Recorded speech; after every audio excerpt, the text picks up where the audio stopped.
Bonjour à tous. Alors on va sortir du pentest. Moi je vais vous parler de cryptographie un petit peu, donc qui est un univers dans lequel je suis sûr vous baignez régulièrement. Et ce que je voudrais vous présenter un petit peu aujourd'hui, c'est vous parler un peu de cryptographie avancée, c'est-à-dire les dernières choses qu'on peut faire en crypto. Alors très rapidement, pour présenter Cosmian, je vais très vite dessus. Nous on est une société d'origine française. L'équipe technique, on est essentiellement composé de cryptologues et de développeurs autour des cryptos. Qui viennent de l'armée et d'autres endroits, mais des gens qui ont l'habitude de manipuler la crypto. Et notre mission, j'allais dire, c'est de prendre de la crypto avancée, de la crypto moderne, que je vais essayer de vous présenter à travers des cas d'usage, et ça permettra d'introduire la crypto, comme ça c'est plus intéressant, et vous montrer ce qu'on peut faire avec la crypto, qu'on peut protéger, et, y compris dans le domaine de la cyber d'ailleurs, et des données cyber, parce que c'est des données sensibles comme les autres. Donc c'est vraiment un petit peu mon objectif aujourd'hui. J'ai aucun problème. Alors, je vois pas le chat en même temps que mon écran. Alors, j'aurais peut-être pu m'organiser, mais n'hésitez pas à m'interrompre s'il y a quoi que ce soit. Mais il faudra le faire de manière audio parce que je j'ai pas la visualisation des deux en même temps. Il n'y a aucun souci. Ce qu'on fera, de toute façon, on va prendre, comme pour l'intervenant précédent, on va prendre toutes les questions, on va les stocker pour la fin. Et puis, s'il y avait un problème audio ou vidéo, on se permettra de vous interrompre à ce moment-là. Bon, parfait. Alors nous, on travaille on travaille avec des laboratoires crypto, essentiellement Normal Sup en France, le laboratoire crypto. Et d'ailleurs, nos cryptologues sont des normaliens. Et on travaille aussi avec un laboratoire en Belgique. Voilà, et sur les solutions hardware, on travaille de manière très proche avec Intel. Donc, je vais vous parler un peu de Intel et GX aussi dans la présentation. Et donc, mon idée, ça va être de balayer un petit peu, si ça vous va, ce qu'on fait en crypto et en protection du coup, avec des solutions pure software qui sont des pure maths ramenées dans le code ou des solutions plus hardware. Voilà, si le programme vous va, je continue. La raison pour laquelle on vient nous voir en règle générale, donc je vais passer assez vite là-dessus, mais c'est des gens qui veulent soit protéger des données, soit protéger les algos, soit protéger les deux. Donc très souvent, c'est avec l'émergence du cloud et le cloud qui vient partout. La difficulté, c'est que vous êtes plus dans vos environnements, votre périmètre de sécurité change, et vous avez des gens qui soit essayent d'opérer des applications qu'ils avaient d'abord en premise et puis qui essaient de bouger dans le cloud et donc se posent de nouveaux problèmes de sécurité, soit des gens qui collaborent ensemble. Et la solution est dans le... Excusez-moi, Bruno. Oui. On a quelqu'un qui parle anglais. Ah, ok. Ça semble être quelque chose d'enregistré. Alors, est-ce qu'à tout hasard, ça serait pas avec les slides? Non, je pense pas, non. Parce que j'ai personne qui parle à part vous. Ok, alors on va essayer de trouver ce que c'est. Attendez, on va trouver ce que c'est. Alors je vais couper déjà, je suis désolé pour ça. Je vais couper déjà, vous allez me dire si je coupe mon... C'est bon. Là, on n'entend plus rien. Donc, ça veut dire que c'est un onglet dans lequel il y a une pub qui tourne ou un truc comme ça. Okay. Excusez-moi pour la coupure. Vous pouvez repartager. Voilà, vous avez raison, attendez. Je vais couper tout ce que j'ai. Ok, je repartage mon écran.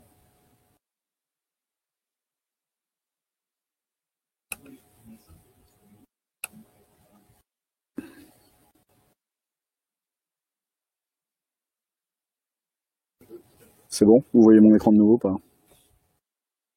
Ça charge. On n'est pas très loin.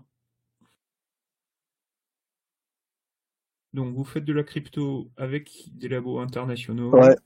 Entre autres, l'École nationale ouais. ENS à Paris, KU Leuven en Belgique. Voilà, et on est essentiellement donc un peu les Européens du système. Et donc les raisons pour lesquelles les gens viennent nous voir, je sais pas si vous voyez les slides maintenant. Ça y est, ça. Oui, c'est vrai. Ok. Bon, les gens viennent nous voir en règle générale parce que soit ils veulent bouger vers le cloud des applications qu'ils ont en interne, et évidemment leur périmètre de sécurité change. Donc ils se posent des questions sur la sécurité de leurs applications et de leurs données. Soit c'est des gens qui collaborent ensemble et dans un cas comme dans l'autre, soit on a un problème parce qu'on veut protéger son algo, soit on veut protéger ses données mais continuer à travailler. Donc typiquement c'est des SaaS providers aujourd'hui vous envoyez vos données en clair, et qui ont de plus en plus de gens qui viennent leur voir en disant moi c'est très bien votre truc, mais je veux pas envoyer mes données en clair vers votre plateforme qui est hébergée dans le cloud. Comment on peut faire? Voilà. Donc c'est typiquement le genre de problème auquel on a accès. En plus d'une autre problématique qui est souvent du contrôle d'accès, où il y a une méfiance ou défiance vis-à-vis de certains systèmes de contrôle d'accès qui peuvent être un peu anciens ou pas très adaptés au cloud, et auxquels on vient essayer de rajouter de manière orthogonale une couche de sécurité par la crypto, et je vais vous présenter ce qu'on peut faire dans le domaine.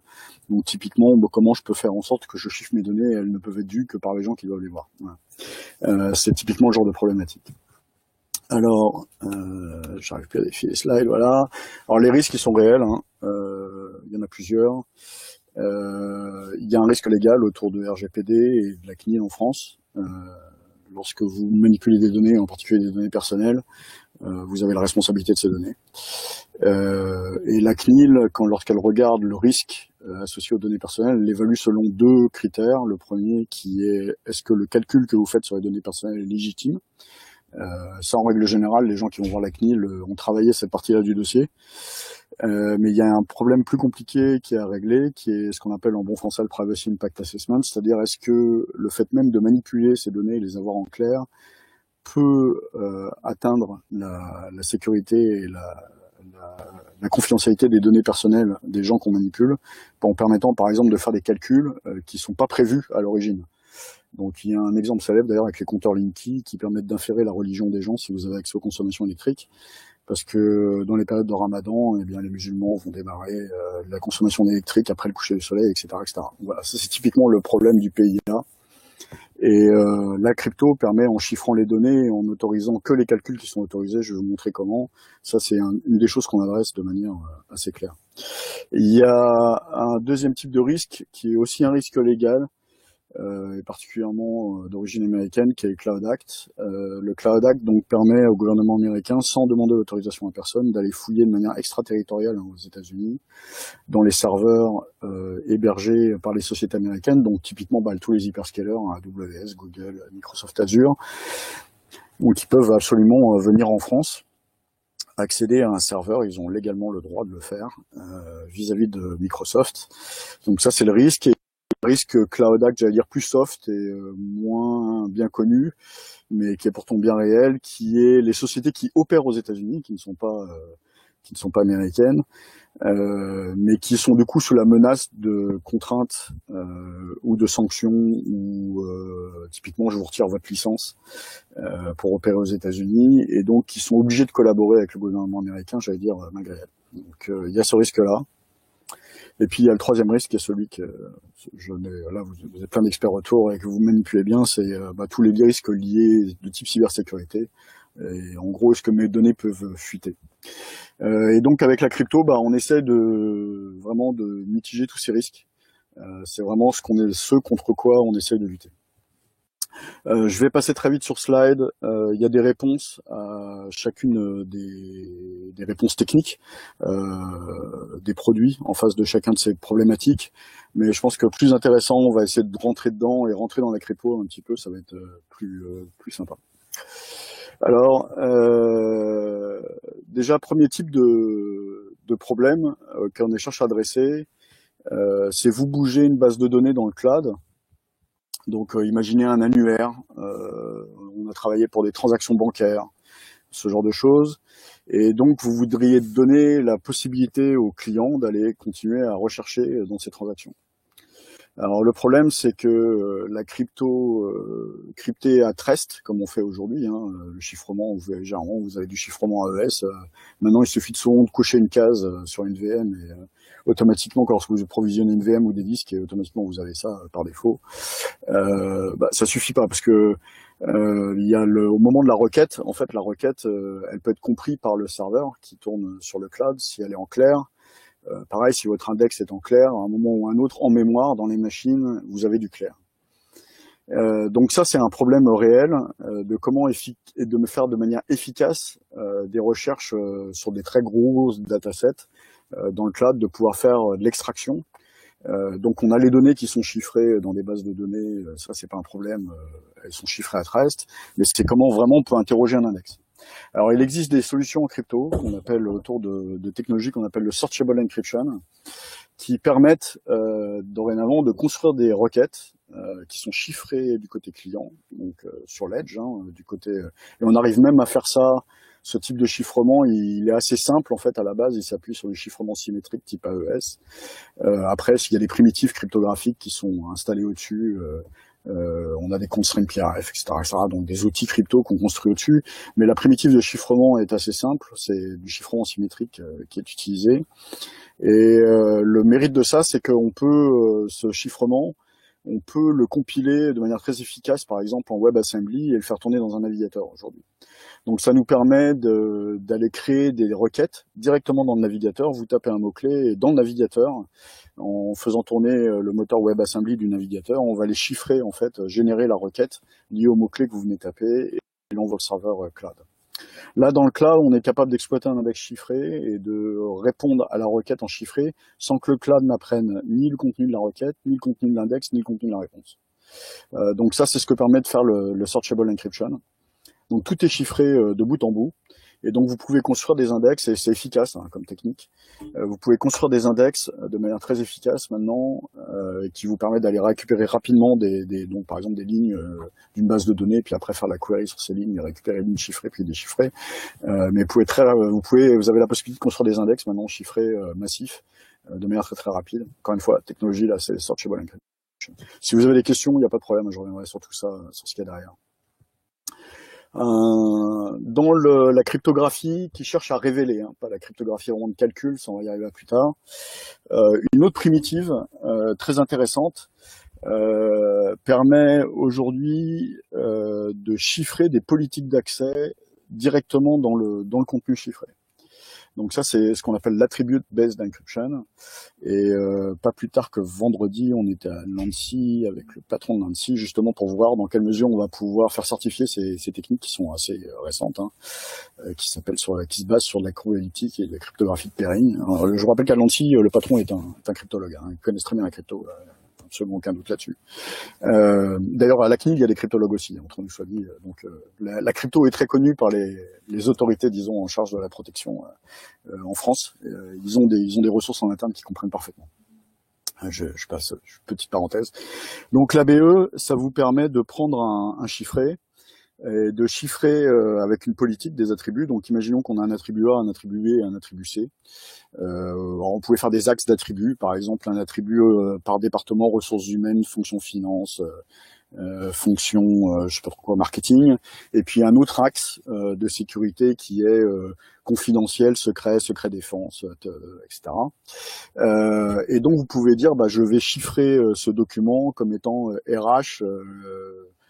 Secret France, voilà.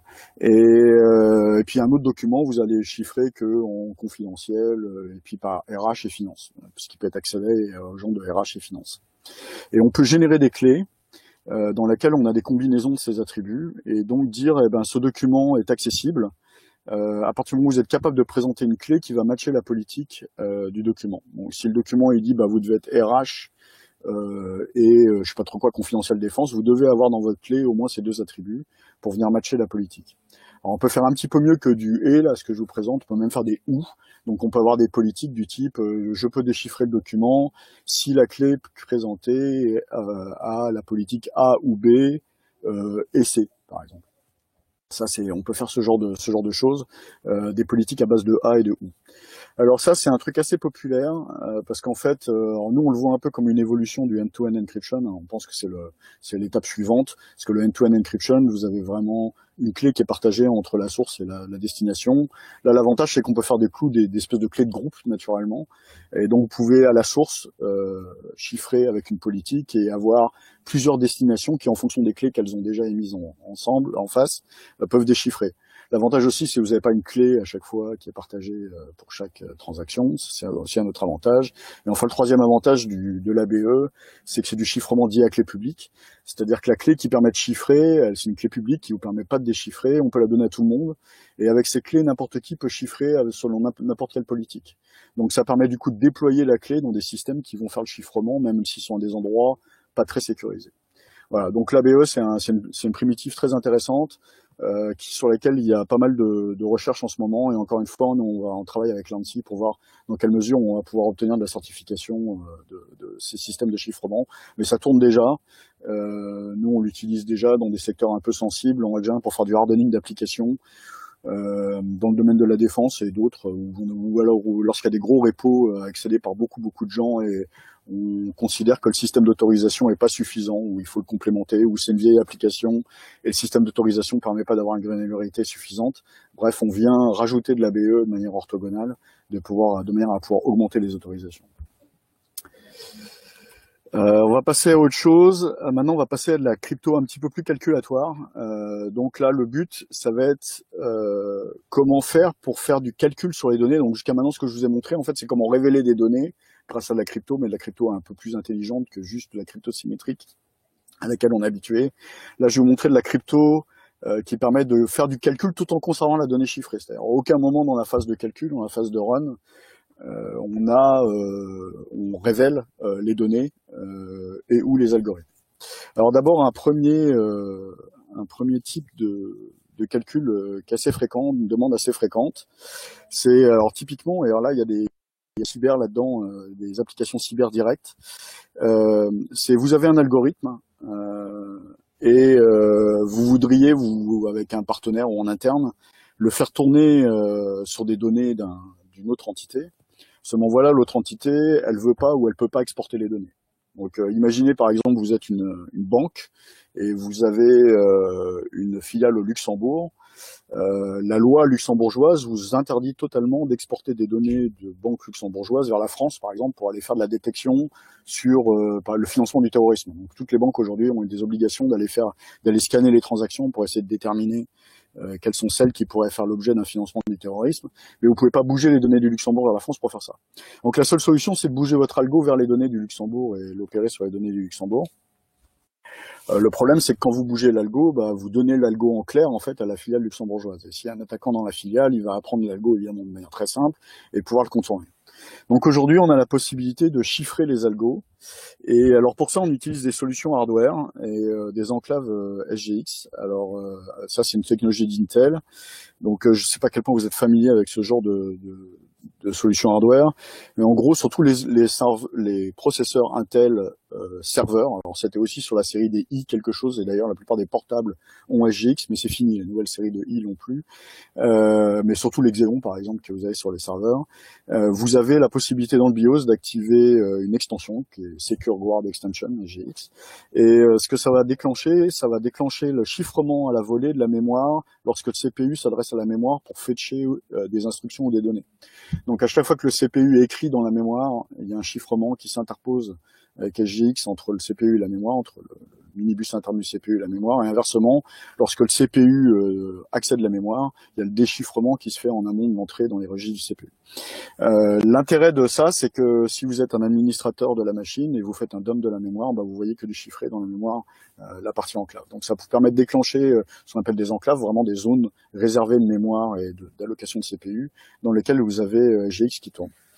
Alors en soi, SGX suffit pas pour avoir une solution de sécurité complète, complémentée par de la crypto autour. Donc nous, on a même déposé des brevets là-dessus et on travaille main dans la main avec Intel sur le sujet. Mais l'idée, c'est que vous pouvez chiffrer votre algorithme. Alors par exemple, ça marche très bien avec du Python, qui est quand même un truc très courant. Voilà, mais on peut faire des règles Yara de la même façon, un moteur Yara, il n'y a pas de problème. Vous pouvez chiffrer en fait totalement l'algo et ses paramètres et le faire tourner dans l'enclave. Donc on dépose sur le disque accessible par l'enclave, on remonte l'algo chiffré dans l'enclave. Là, il est déchiffré à l'intérieur de l'enclave. l'enclave. Donc on a un transchiffrement dans l'enclave, mais qui se fait sous la clé de l'enclave qui est gravée dans le silicium de l'enclave.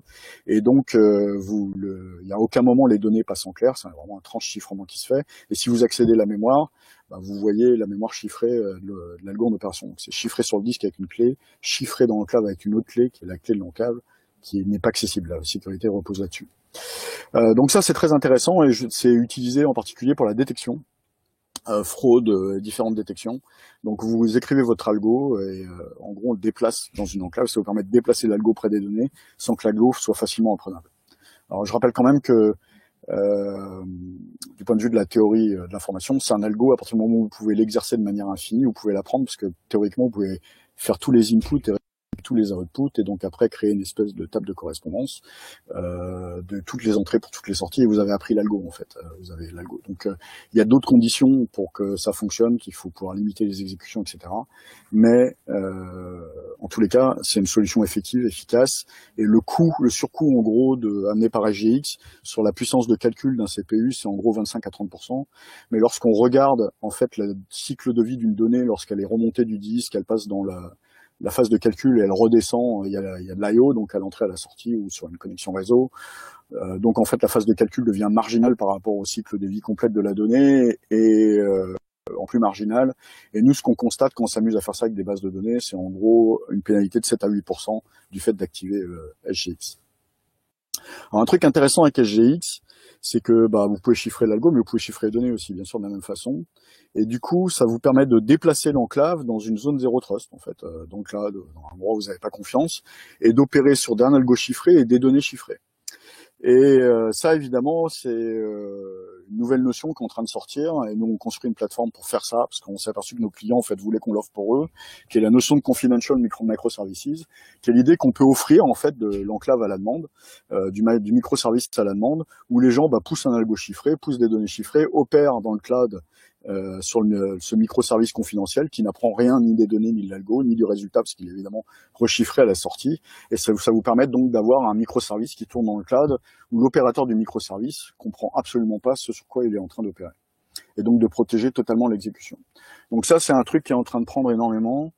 Google a fait des avancées dans le domaine. D'ailleurs, c'est marrant parce qu'on a travaillé sur le même projet, mais un peu concurrent. Alors évidemment, on n'a pas la taille de Google et là, ils l'ont emporté pour nous, pour Deutsche Bank. Mais on essaye de monter une solution française, souveraine. J'espère qu'on aura des bonnes nouvelles à communiquer dans le domaine, mais de pouvoir offrir, et en open source, de pouvoir offrir, ce qui n'est pas le cas de Google, hein, c'est pas open source, mais c'est la même idée. Ils utilisent de la technologie AMD pour ça, qui a SEV, qui fait à peu près la même chose. Mais l'idée, c'est de pouvoir offrir en open source en fait toute cette possibilité de faire des microservices confidentiels dans le cloud. Mais bien sûr, encore une fois, il y a de la crypto autour. Ça aussi, ça va demander probablement de la certification et d'autres choses pour que tout ça soit bien carré. Mais bon, on y travaille activement. C'est un de nos principaux travaux en ce moment et on fait ça main dans la main avec Intel. On va passer à un autre type de crypto. Alors là, ce coup-ci, on va parler de crypto homomorphe. Donc ça, c'est le truc à la mode, c'est-à-dire du point de vue des mathématiciens et des cryptologues. On entend souvent parler du fully homomorphic encryption, tout ce qui est homomorphe. Donc la crypto homomorphe, c'est quoi? Là, il n'y a plus de hardware. C'est la capacité d'effectuer des opérations à l'intérieur des chiffrés, comme si vous étiez dans le clair. Donc en gros, vous avez le chiffré de A et le chiffré de B. Vous additionnez le chiffré de A et le chiffré de B, et vous vous retrouvez avec le chiffré de A plus B. Donc quand vous déchiffrez, vous avez le résultat de l'addition. Mais à aucun moment, vous n'avez connu A et B, puisque vous opérez, vous additionnez les chiffrés. Alors la crypto homomorphe, en règle générale, elle est ultra performante sur les additions, elle est moins sur les multiplications, et donc ce qui va faire qu'elle est efficace ou pas, en fait, c'est la profondeur multiplicative d'un calcul. Il y a pour autant des algorithmes en totalement homomorphes qui marchent très très bien. Et donc, une chose qu'on a fait avec l'ANSI sous forme de pilote, c'est de prendre des marqueurs confidentiels, donc des signatures, des hash de l'ANSI, de les chiffrer totalement, parce que l'ANSI a des marqueurs qui sont classifiés, qui peuvent être difficilement déclassifiés pour deux raisons, généralement, soit parce que ça donne l'occasion à l'attaquant de les apprendre trop rapidement et de muter et de les rendre inopérants, soit parce que ça peut révéler les sources. Le fait même de l'avoir en fait, révèle qu'on a une source, et ça peut poser problème. Donc, on chiffre des marqueurs. On déplace les marqueurs chiffrés, typiquement dans un EDR. Donc, on a fait ça avec une société qui s'appelle Earthfang, qui se trouve être nos voisins géographiquement, ce qui est assez proche de l'Annecy aussi, ce qui est assez pratique. Et puis, on opère la détection face à ces marqueurs chiffrés. Donc, la détection se fait contre les marqueurs chiffrés. On calcule donc les chiffrés des marqueurs des fichiers qu'on scanne. On fait la détection, le delta, et le résultat est chiffré, lui. Et donc, il est remis à l'ANSSI, et c'est l'ANSSI qui déchiffre le résultat de la détection et qui décide de quelle action prendre en fonction du résultat du chiffré. Le FHE, là, c'est alors cet algorithme, on appelle ça le Private Set Intersection, donc l'intersection privée. Donc c'est vraiment ce qu'on essaie de faire. On essaie de faire l'intersection entre une série de marqueurs et une autre liste qui est dynamique, qui est gérée par l'EDR, et on regarde le résultat de l'intersection. Donc le PSI, c'est typiquement un truc efficace. Et si vous voulez du PSI en FHE, donc c'est du Fully Homomorphic Encryption, hein, tous les calculs sont faits dans les chiffrés, il n'y a pas de hardware, rien du tout. Et si vous voulez du PSI à grande échelle, c'est Microsoft. Lorsque vous créez un compte sur Microsoft, Microsoft va vérifier que votre mot de passe n'est pas un mot de passe faible. Alors c'est pas uniquement sur le pattern, hein, le fait qu'il doit y avoir je sais pas combien de majuscules et il doit faire une minimum de longueur X, etc. Mais c'est de vérifier par rapport à des listes de mots de passe connus faibles, je sais pas, QWERTY, AZERTY, Toto, etc.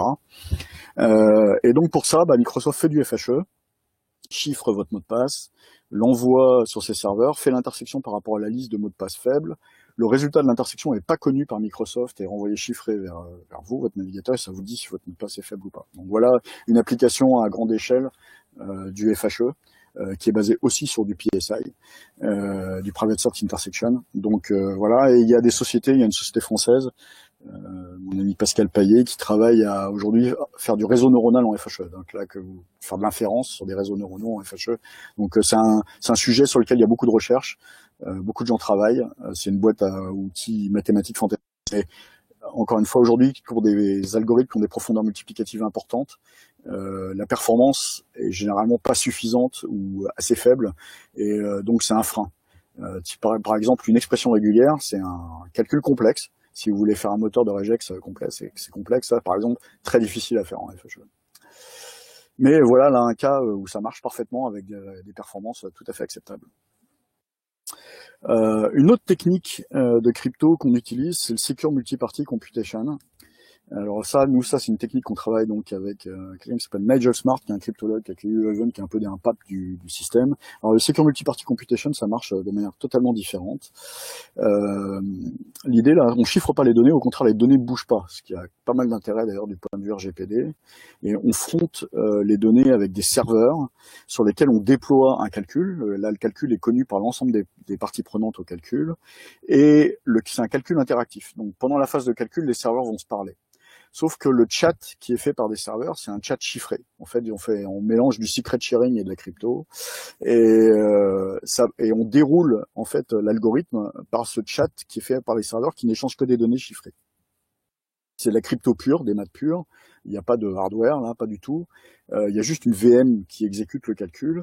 Et on peut prouver de manière formelle, la mathématique, que les échanges faits par les machines, si vous mettez un man in the middle, là, ou quelqu'un au milieu, qui écoute, il apprend absolument rien des données derrière, et le système est même résistant à une collusion dite N-1. C'est-à-dire que si vous avez tous les parties prenantes d'un calcul, sauf un, qui font une collusion pour essayer d'apprendre les choses, ça suffit pas. Ils pourront pas déchiffrer des données de la partie qui n'est pas dans la collusion. Donc c'est un système qui a un des niveaux de sécurité qui est quand même très intéressant, parce que fortement résistant à la collusion, basé sur de la crypto purement, qui n'est pas de la crypto hardware, donc pour laquelle il n'y a pas de channel attack a priori, qui est donc formellement prouvable. Ça c'est un système efficace. Donc le truc, c'est que la VM qui opère ce calcul, elle est forcément assez spécifique, puisqu'elle doit faire ce secret sharing et cette crypto. Donc, on a une VM qui s'appelle Scale, qui est en open source, qui est fait par justement KU Leuven, Nigel Smart. Et nous, Cosmion, avec les gens de KU Leuven, on a développé un compilateur qui aujourd'hui permet de compiler du Rust en Wasm et du Wasm vers du WebAssembly, du WebAssembly vers l'assembleur utilisé sur la machine Scale pour pouvoir faire ces calculs. Donc en gros, vous écrivez votre programme en Rust, Et puis il y a cette double phase de compilation qui arrive, qui génère le code assembleur et qui est déployé sur l'ensemble des serveurs, et du coup ça tourne. C'est efficace. Le MPC, ça a déjà été utilisé dans des très grands, sur des volumes de données très importants. Par exemple, il y a eu un scandale financier au Royaume-Uni il y a, je sais pas, entre 5 et 10 ans, je sais plus les dates exactes, qui s'appelait le Landromat, qui était du blanchiment d'argent essentiellement à partir de la Russie. Et donc le blanchiment, ça se fait par bouger de l'argent sur de multiples comptes en cascade, bancaires à travers de multiples banques. Et donc il faut retracer le graphe en fait de ces comptes pour arriver à identifier les transactions de blanchiment, et il faut faire un graphe à travers plusieurs banques. Et ben, on a utilisé le MPC pour faire ça. C'est pas nous qui l'avons fait, mais une boîte américano-suisse qui est basée à Genève, s'appelle Infer, mais qui a utilisé la technique du MPC pour faire ça. Juste pour info d'ailleurs, toujours avec l'ANSSI et du côté Innov, nous on a un financement pour faire ça sur avec des données cyber, parce que les données cyber c'est des données confidentielles, donc sur des IOC. Ou autres événements d'ailleurs cyber, mais l'idée c'est de voir comment on peut monter un système de collaboration qui permet de partager certaines données sans révéler la totalité des événements qu'on a de son côté, mais par exemple déterminer si on a des événements communs entre 3 opérateurs, potentiellement concurrents. Par exemple, prenez les gens de l'énergie, est-ce qu'il y a des attaques qui sont menées à large échelle sur par exemple le secteur de l'énergie, et donc ça permet à des opérateurs de l'énergie d'aller déterminer s'ils ont des attaques communes à un instant donné, qui donc demanderait une réponse un peu plus d'État, par exemple, pour réagir à cette attaque. Donc voilà. Donc ça, c'est un des travaux qui sont en cours. Alors c'est pas en prod, hein. Mais on est en train de regarder ça, et on regarde ça aussi avec des très gros opérateurs industriels qui, pareil, ont des SOC ou des CERT assez séparés. Pareil pour mettre en commun, qui pour des raisons légales n'ont pas le droit normalement de mettre des données, de se partager les données en clair. Donc c'est quelque chose qui est en cours, et là encore une fois c'est du MPC.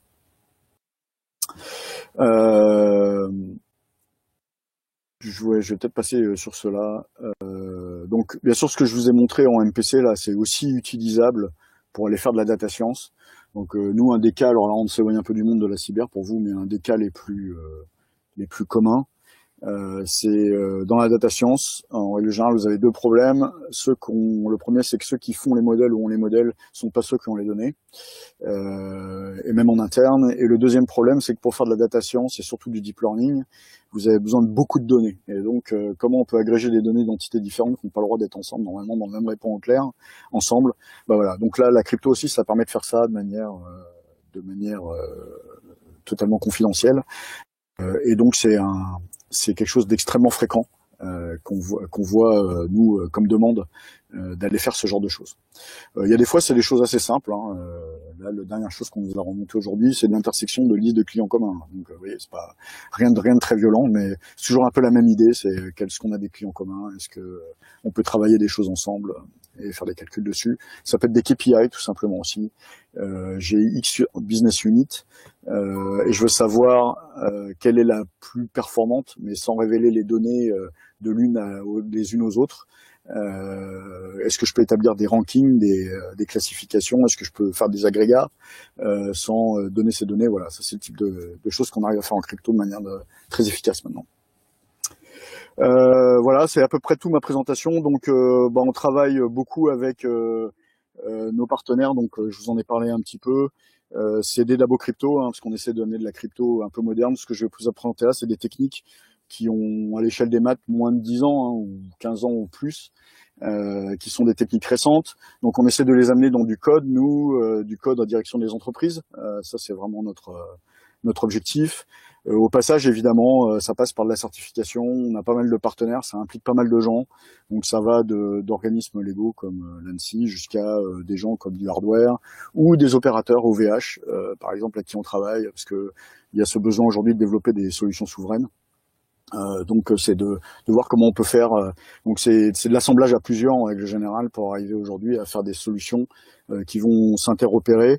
Le plus visible et que nous on va exposer à travers une plateforme bientôt. Donc encore une fois, on a vu ce shift où nous on faisait du code qu'on fournissait derrière les pare-feux à une demande d'avoir du code qui s'opère de manière SaaS mais de manière confidentielle. Ça va être l'arrivée de ces confidential microservices. Donc la possibilité d'opérer du code à l'extérieur et des données, mais sans que celui qui opère ne voit quoi que ce soit. Et aussi toute la partie KMS, gestion des clés. Maintenant, on arrive à construire des KMS qui sont cloud resistant, voilà, qui opèrent dans le cloud sans que le cloud apprenne quoi que ce soit des clés, des opérations faites sur les clés. Et du coup, ça permet de faire des schémas comme l'ABE, etc., de les déporter dans le cloud aussi de manière totalement confidentielle. Donc voilà un petit peu ce qui va, la partie la plus visible de l'iceberg qui est en train d'émerger. J'en ai fini pour ma présentation. Je ne sais pas si vous avez des questions. Merci beaucoup, c'était passionnant. Alors, on va voir s'il y a des questions. Avez-vous, donc c'est une question d'Eric Wiatrowski, avez-vous déjà regardé comment chiffrer, protéger les données confiées à Salesforce.com soumis au Cloud Act? Ah ouais, alors ça c'est un grand classique qu'on nous demande souvent. Alors il n'y a pas que Salesforce. Ouais, est-ce qu'on peut faire? Alors la grosse difficulté, c'est que Salesforce fournit, opère à des algorithmes qui tournent directement sur les données en clair. Et s'il a plus ces données en clair, je sais pas, par exemple le truc de recherche de Salesforce fonctionne plus. Donc ce qu'on peut faire, j'allais dire, indépendamment de Salesforce, et reste malheureusement assez limité. Maintenant, très souvent, dans ces cas-là, on regarde ce qui fait partie des métadonnées qui sont utiles au système, tel que Salesforce, pour aller continuer à opérer, déclencher par exemple, je sais pas trop quoi, l'identifiant du client ou un des noms qui permet de faire des recherches. Est-ce qu'on peut chiffrer à côté? Donc il y a parfois des champs textes, des pièces jointes. Des choses comme ça qu'on peut chiffrer justement avec des techniques typiquement celles de l'ABE, qui permettent donc du coup de faire un mélange chiffré clair. Alors ça bouge.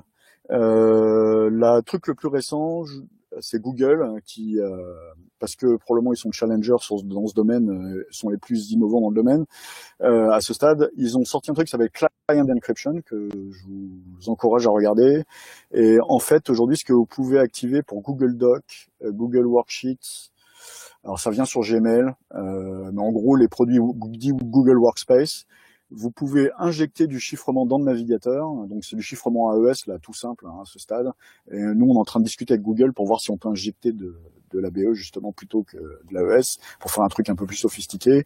Mais vous pouvez déjà aujourd'hui interfacer un KMS donc au niveau de chez vous avec vos utilisateurs Google Workspace et donc le fichier doc que vous avez dans le navigateur, parce que toute l'application est dans le navigateur maintenant, va être chiffrée dans le navigateur avant d'être envoyée à Google et déchiffrée lorsque vous le ramenez dans votre navigateur. Donc c'est un sujet compliqué, les applications SaaS existant dans le cloud. Là où on arrive à faire des choses, c'est en règle générale où on collabore avec le SaaS provider, et ça c'est de plus en plus. Donc en particulier, il y a beaucoup de sociétés récentes, et d'ailleurs beaucoup des françaises, je pense au Doctolib, Datadog, Snowflake, etc. Des gens à qui on parle pour voir s'ils peuvent eux injecter de manière plus intelligente du coup du chiffrement dans leur plateforme, de manière à fournir en fait le truc en bas et que leurs applications continuent à fonctionner de manière normale. C'est un peu difficile à faire sans le SaaS provider. Voilà. Donc Salesforce, on arrive à chiffrer des choses liées à Salesforce, en particulier les pièces jointes, par exemple, de manière avec de l'ABE, et chiffrer certains champs. Ouais. C'est ce qu'on arrive à faire, mais pas plus. Parce que sinon, on casse en fait les algos de Salesforce. Et donc Eric, pour faire simple, ton proxy chiffrant est possible, mais au détriment encore et toujours de quelques fonctionnalités de recherche, de consolidation, mais ça viendra, entre autres grâce à Cosmion. En attendant d'autres questions, moi j'ai trouvé ça passionnant. Je sais que j'ai pas été le seul parce que j'ai eu différents chats privés et publics qui me l'ont dit. Est-ce que sur tout ce qui est recherche homomorphique, courbe elliptique, etc., en plus du chiffrement AES en sous-bassement, quelle est la perte de vitesse, s'il y en a une, ou la surcharge en matière de recherche sur entre, je sais pas moi, une base de données classique et une base de données où ce serait chiffré, le délai qu'on ajoute, on sait le calculer aujourd'hui? Ouais, alors on a il y a, pour les bases de données, la recherche, il va y avoir deux grandes technologies qu'on voit aujourd'hui. Donc celle basée sur le SSE, là, que je vous ai montré, le Searchable Encryption, où là vraiment on construit un index bien à part, avec des primitives bien à part. Là, nous, on a fait des tests, on a porté une application bancaire dans le cloud, en fait. C'était des transactions bancaires des clients qu'on a mis dans le cloud en chiffré, et il fallait construire un index de manière à ce que les clients puissent continuer à interroger leurs transactions.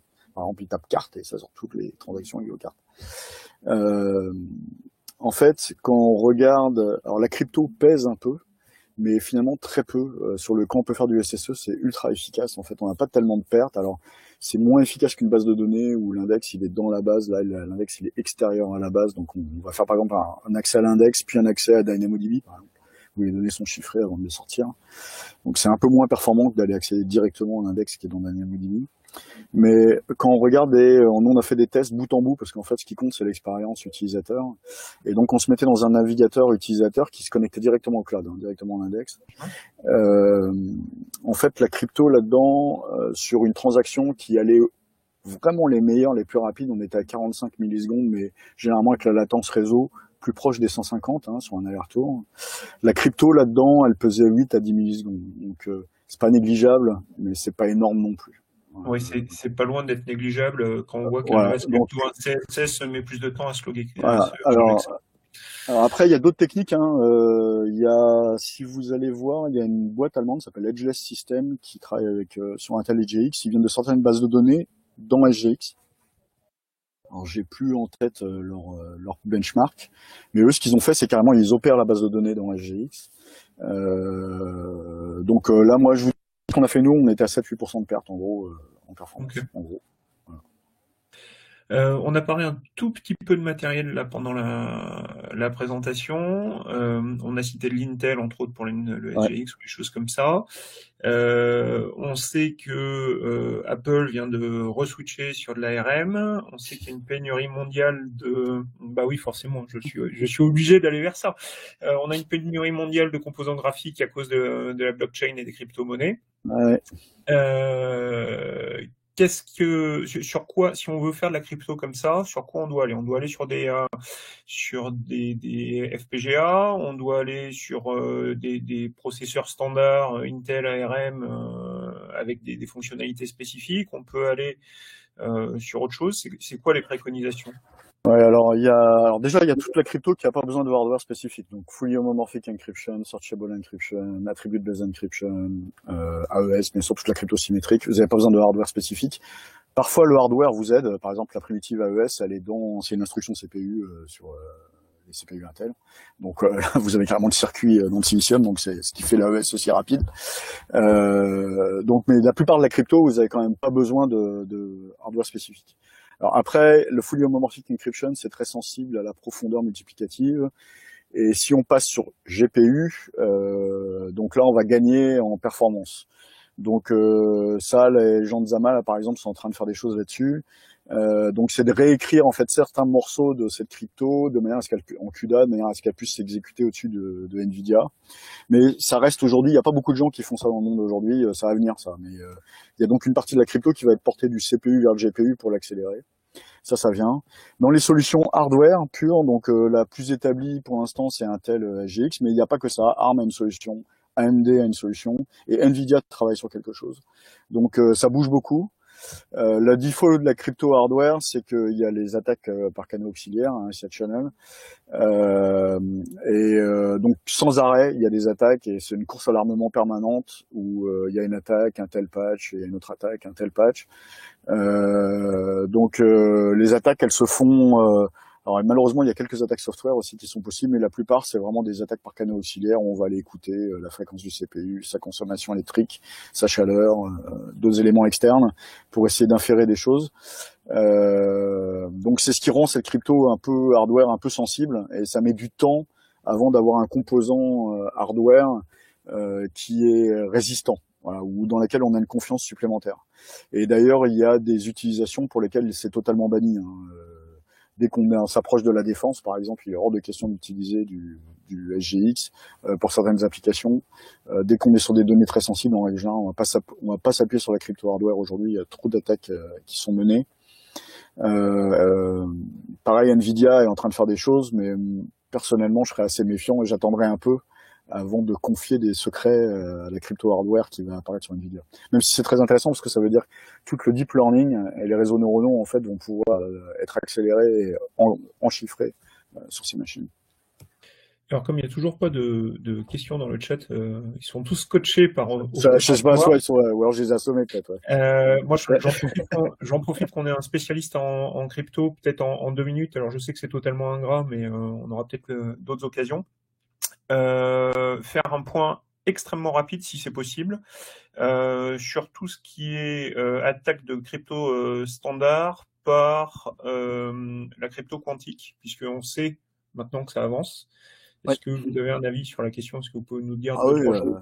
Oui, alors effectivement, c'est un sujet. Donc, alors, qu'est-ce que c'est déjà alors, juste pour définir la résistance quantique, donc on considère qu'on n'a plus de résistance quantique quand un ordinateur quantique peut améliorer les attaques existantes sur les ordinateurs classiques. Alors déjà, la crypto est toujours attaquable.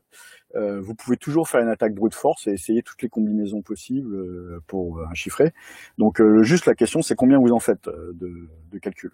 Et donc la norme que tout le monde retient, c'est que si vous devez faire 2 puissance 128 opérations, donc on dit 128 bits nous la résistance, si vous voulez faire 2 puissance 128 opérations, c'est inattaquable. Parce que mobiliser 2 puissance 128 opérations, je crois que ça correspond à peu près à toutes les bactéries de l'univers, donc il faudrait vous transformer toutes les bactéries en multiplicateurs, ce qui est virtuellement impossible pour arriver à faire votre attaque ou à peu de choses près, c'est très compliqué. Donc on considère qu'à 2 puissance 128, vous avez la crypto sûre. Le problème de l'ordinateur quantique, c'est que sur certains algorithmes, on gagne la racine de ça. Donc on va diviser en gros un facteur 2, là, on a un exposant qui va sauter. Et donc les réponses par rapport alors l'algorithme qui permet de faire ça, c'est l'algorithme dit Grover, qui permet sur un ordinateur quantique de paralléliser de la recherche où on gagne en puissance un racine de l'exposant. Donc quand vous êtes en crypto symétrique, c'est pas très compliqué. En gros, le nombre de bits de la crypto symétrique, là, si vous dites AES 128, c'est que la résistance est considérée à 128 bits. Alors, en fait, il y a des attaques autour de 100 bits, mais enfin bon, passons. En gros, quand on dit AES 128, on s'attend à en gros 128 bits de résistance. Donc, vous passez à AES 256. Donc vous êtes en 2 puissance 256, donc vous avez doublé la taille de votre clé, hein, c'est tout ce que vous avez fait, parce que votre clé aussi est proportionnelle, 128 bits à 256 bits. Et là, si vous gagnez la racine de l'ordinateur quantique, vous revenez à 128 et donc vous êtes bon. Donc la solution pour le post-quantique avec la symétrique, c'est très simple, vous doublez la taille de votre clé, vous passez en AES 256 et vous êtes tranquille et certainement pour un certain temps. Sur les courbes elliptiques, c'est plus embêtant. Là, vraiment, on n'a pas vraiment de solution. On peut pas doubler les tailles des clés. Voilà, on est dans des domaines de maths qui sont finis. On peut pas s'amuser à augmenter les choses comme ça. Donc là, la crypto elliptique, ça, c'est un vrai problème. Et c'est tellement un problème que le NIST, donc l'organisme, l'équivalent de l'ANSI mais américain, a lancé un appel pour remplacer dans TLS, donc le truc que vous utilisez tous dans les navigateurs, comme vous le savez tous les jours. Vous avez un échange dit Diffie-Hellman qui utilise des clés, de la clé publique, qui est la courbe elliptique aujourd'hui à la base, et cet échange Diffie-Hellman permet, lui, de générer une clé symétrique qui est après utilisée pour chiffrer les données. C'est comme ça que ça marche un Diffie-Hellman. Et donc la première phase du Diffie-Hellman, qui permet l'établissement de la clé symétrique, aujourd'hui, il est fait de la courbe elliptique. Et donc le NIST a lancé un appel là récemment pour que on puisse mettre de la crypto post-quantique dans TLS. Donc c'est en cours d'évaluation par le NIST. Ils ont déjà fait une première présélection. A priori, la plupart des algos s'appuient sur un truc qu'on appelle learning with error, donc la crypto basée sur les réseaux euclidiens, les lattices en anglais, qui est les post-quantiques, pour lesquels on n'a pas un algorithme quantique qui est meilleur qu'un algorithme classique. Et donc la solution, en tous les cas pour ça va être de basculer sur de la crypto post-quantique pour TLS. Encore une fois, c'est en vague de normalisation. D'ailleurs, les Français ont une soumission, mais bon, il y a quelques histoires incroyables avec abondance de brevets là-dedans. Enfin bon, les Français ont d'ailleurs soumis le CNRS un algo à cet appel du NIST. Pour le reste, alors il existe déjà de la crypto post-quantique, toutes celles qu'on utilise dans le FHE, c'est post-quantique. Donc c'est parce que c'est basé sur le learning with error. Donc quand vous avez du FHE en règle générale, aujourd'hui du fully homomorphic encryption, vous avez de la crypto post-quantique. Ça c'est déjà le cas. Pour ce qui est SGX, la crypto à l'intérieur, elle n'est pas résistante au post-quantique aujourd'hui. Donc Donc les gens d'Intel sont en train de travailler dessus justement pour injecter quelques primitives supplémentaires pour améliorer ça. Mais encore une fois, c'est pas le principal problème sur le hardware. Aujourd'hui, la faiblesse du hardware, c'est surtout les attaques par canaux auxiliaires plutôt que les attaques crypto directement sur le schéma de chiffrement. Merci pour ce point. Il y a une nouvelle question de Mathieu dessus qui dit Intel SGX fonctionne pour les serveurs physiques. Qu'en est-il pour les serveurs virtualisés? Alors oui, non, effectivement, c'est du bare metal. Hein.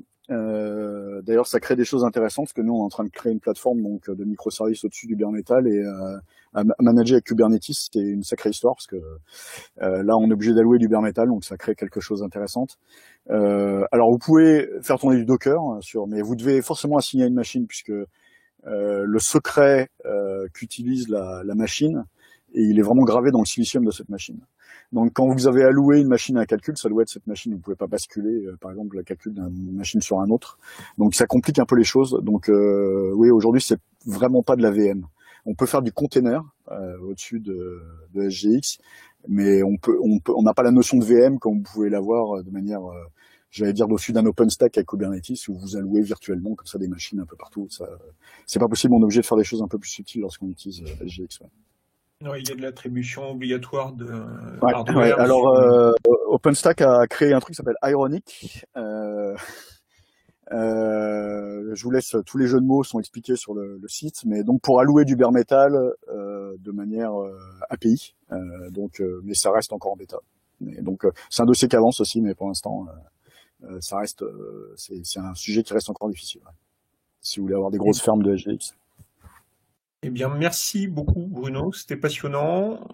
Donc pareil, si vous pouvez envoyer vos slides à Nicolas, on se chargera